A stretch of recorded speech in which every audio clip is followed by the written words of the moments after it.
ദൈവത്തിനു മഹത്വം. കൃപയാലുള്ള സൗഖ്യം. എന്നാൽ അവൻ അധികം കൃപ നൽകുന്നു. അതുകൊണ്ട് ദൈവം നിഗളികളോട് എതിർത്തു നിൽക്കുകയും താഴ്മയുള്ളവർക്ക് കൃപ നൽകുകയും ചെയ്യുന്നു എന്ന് പറഞ്ഞിരിക്കുന്നു. യാക്കോബ് 4:6. ദൈവം ഏറ്റവും വെറുക്കുന്ന പാപമായ നിഗളത്തോട് ദൈവം എതിർത്തു നിൽക്കുന്നു എന്ന് പറയപ്പെട്ടിരിക്കുമ്പോൾ തന്നെ തന്റെ സന്നിധിയിൽ താഴ്മയുള്ളവർക്ക് കൃപ നൽകുന്ന ദൈവം അധികമായി കൃപ നൽകുമെന്നും പറയുന്നു. ഇതേ കാര്യം പത്രോസ് അപ്പൊസ്തലൻ പറയുമ്പോൾ തമിഴ് ബൈബിളിൽ മനത്താഴ്മ ധരിച്ചുകൊള്ളുവിൻ എന്നാണ് കാണുന്നത്. പുറമേ താഴ്മയുടെ ഭാവം കാണിച്ചുകൊണ്ട് മനസ്സിൽ യഥാർത്ഥ താഴ്മയില്ലാത്തവരായി കാണപ്പെട്ടാൽ പ്രയോജനമില്ല. പകരം എല്ലാവരും തമ്മിൽ കീഴടങ്ങത്തക്കവണ്ണം മനഃപൂർവ്വമായി മനസ്സോടെ തങ്ങളെ താഴ്ത്തുന്നവരാകണം. നാം യഥാർത്ഥമായി താഴ്മയുള്ളവരാകുവാൻ മറ്റുള്ളവരെ തങ്ങളെക്കാൾ ശ്രേഷ്ഠരെന്ന് എണ്ണുന്നവരാകണം. അതാണ് യഥാർത്ഥമായ മനതാഴ്മ എന്ന് നമുക്ക് കാണാം. എന്നാൽ താഴ്മയുടെ മറ്റൊരു അനുഭവത്തെ നാം ഉണരുവാനിടയാകേണ്ടതിന് ദൈവം നമുക്ക് കൃപ നൽകുന്നത് എന്തിനായിട്ടാണ് എന്ന ഭാഗം കൂടെ നാം ചിന്തിക്കേണ്ടിയിരിക്കുന്നു. എന്റെ കൃപ നിനക്ക് മതി എന്ന് കർത്താവ് പറയുമ്പോൾ ആ കൃപയാൽ നമുക്ക് ലഭിക്കുന്ന ശക്തി നമ്മുടെ ബലഹീനതയിൽ തികഞ്ഞു വരുന്നതിനായിട്ടാണ്. ക്രിസ്തു യേശുവിലുള്ള കൃപയാലാണല്ലോ നാം ശക്തിപ്പെടുന്നത്. അങ്ങനെയാണെങ്കിൽ ദൈവസന്നിധിയിൽ യഥാർത്ഥ മനത്താഴ്മയുള്ളവർക്ക് കർത്താവ് കൃപ നൽകിയിട്ട് അതിനാൽ അവർ ബലഹീനതയിൽ നിന്ന് വിടുതൽ പ്രാപിക്കുവാൻ ഇടയാകുന്നു. പൗലോസ് അപ്പൊസ്തലന്റെ ശരീരത്തിലുണ്ടായിരുന്ന ജഡത്തിലെ ശൂലമായ ചില ശാരീരിക കഷ്ടങ്ങളുടെ മധ്യേയാണ് കർത്താവ് ഈ വാക്കുകൾ തന്നോട് സംസാരിക്കുന്നത്. നമ്മുടെ ശരീരത്തിലെ ബലഹീന എന്നുള്ള കാര്യത്തെ നാം പഠിക്കുമ്പോൾ ചില പ്രത്യേക കാര്യങ്ങൾ നമ്മുടെ ശ്രദ്ധയിൽ വരേണ്ടിയിരിക്കുന്നു. യേശുവിന്റെ അടുക്കൽ കൊണ്ടുവരപ്പെട്ട സകല ദീനക്കാരെയും യേശു സൗഖ്യമാക്കുന്നു.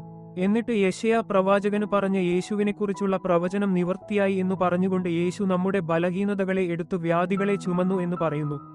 ആകയാൽ നമ്മിലുണ്ടാകുന്ന വ്യാധികളും ദീനങ്ങളും അതിനാലുളവാകുന്ന കഷ്ടങ്ങളും പ്രയാസങ്ങളുമല്ലേ ഇവിടെ ബലഹീനയായി പറയപ്പെടുന്നത്. രോഗപീഠകൾ നമ്മിൽ ഉണ്ടാകുമ്പോഴാണ് നമ്മുടെ ശരീരം ഏറ്റവും ബലഹീനപ്പെടുന്നത്. കൊരിന്ത്യ ലേഖനത്തിൽ ബലഹീനരും രോഗികളും എന്ന് കാണുന്നു. ആകയാൽ തന്നെ യേശു തന്റെ കൃപ നമുക്ക് നൽകി നമ്മെ ബലപ്പെടുത്തിയിട്ട് നമ്മുടെ ബലഹീനതകളെ എടുത്തു വ്യാധികളെ ചുമക്കുന്നു. താൻ നമ്മുടെ രോഗങ്ങളെ ചുമന്ന് നമ്മെ വിടുവിക്കുന്നു.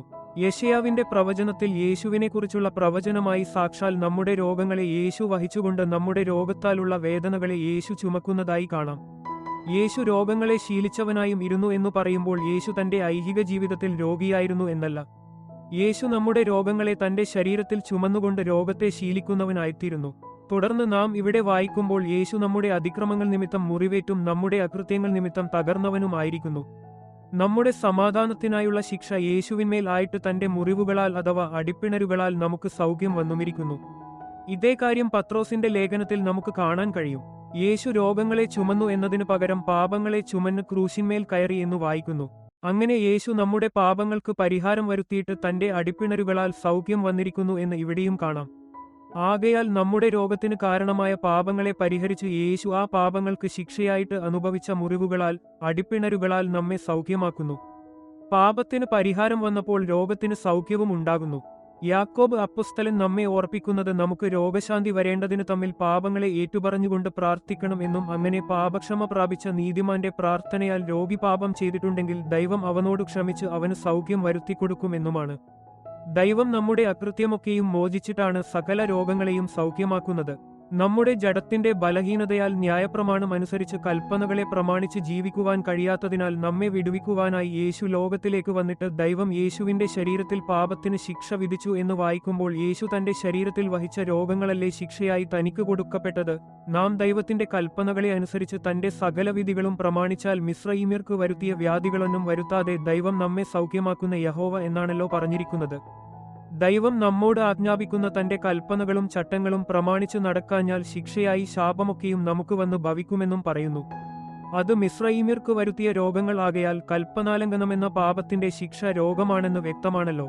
അതുകൊണ്ടാണ് യേശു രോഗം ശീലിച്ചവനായും രോഗങ്ങളെ വഹിച്ചുകൊണ്ട് വേദനകളെ ചുമക്കുന്നവനായും തീരുന്നത്. അഥവാ യേശു തന്റെ ശരീരത്തിൽ പാപങ്ങളെ ചുമന്നുകൊണ്ട് ക്രൂശിന്മേൽ കയറി എന്ന് പറയുമ്പോൾ യഥാർത്ഥത്തിൽ പാപത്താൽ ഉളവാകുന്ന രോഗങ്ങളെയും താൻ ചുമന്നവനായിട്ടാണ് ക്രൂശിൽ കാണപ്പെടുന്നത്. ആകയാൽ തന്നെ തന്റെ അടിപിണരുകളാൽ നമുക്ക് സൗഖ്യം വന്നുമിരിക്കുന്നു. ഇനിയും കൃപയെക്കുറിച്ച് നാം പഠിക്കുമ്പോൾ ദൈവം അധികമായ കൃപ നൽകുന്നത് താഴ്മയുള്ളവർക്കാണ്. നിഗളികളായി തന്നെത്താൻ ഉയർത്തുന്നവരോട് ദൈവം എതിർത്തു നിൽക്കുന്നു.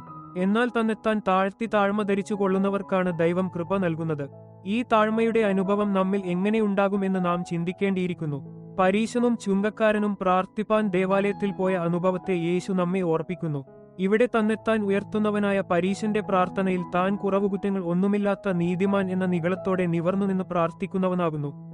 എന്നാൽ ചുങ്കക്കാരനെ നാം ശ്രദ്ധിക്കുമ്പോൾ താൻ പാപിയാണെന്ന് വ്യക്തമായ ബോധ്യമുള്ളവനാകയാൽ സ്വർഗത്തിലേക്ക് നോക്കുവാൻ പോലും തുനിയാതെ തന്നെത്താൻ താഴ്ത്തി പ്രാർത്ഥിക്കുന്നു.